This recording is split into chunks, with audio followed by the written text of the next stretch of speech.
Meski berada dalam kondisi zona merah COVID-19, masyarakat khususnya umat Islam di kota Palembang tetap menggelar ibadah sholat Idul Fitri 1442 Hijriah.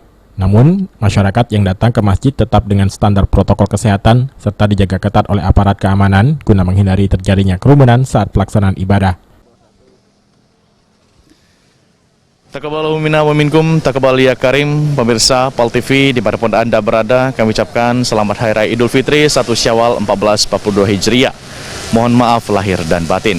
Pemirsa, kami akan melaporkan langsung kondisi terkini dari Masjid Agung Sultan Mahmud Badarudin Palembang, di mana telah dilaksanakan sholat Idul Fitri 1 Syawal 1442 Hijriah pada pukul 6 pagi.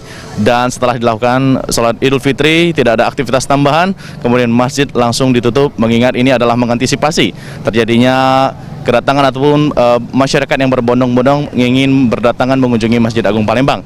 Dan juga dilakukan penyekatan dari berbagai arah, yaitu dari arah Jalan Jenderal Sudirman, dari arah Jalan Kolonel Atmo, kemudian dari arah Ampera, dari arah Jalan Merdeka. Ini merupakan sebuah antisipasi yang dilakukan oleh pemerintah Kota Palembang ataupun Provinsi Sumatera Selatan dalam mengurangi ataupun penyebaran virus COVID-19. Pemirsa, di sini juga kami melaporkan langsung masih banyak petugas-petugas yang berjaga, mengingat banyak sekali masyarakat yang ingin berbondong-bondong mengunjungi Masjid Agung Palembang, ingin beribadah pada Hari Raya Idul Fitri. Maruli, Oktal Farisi, PAL TV.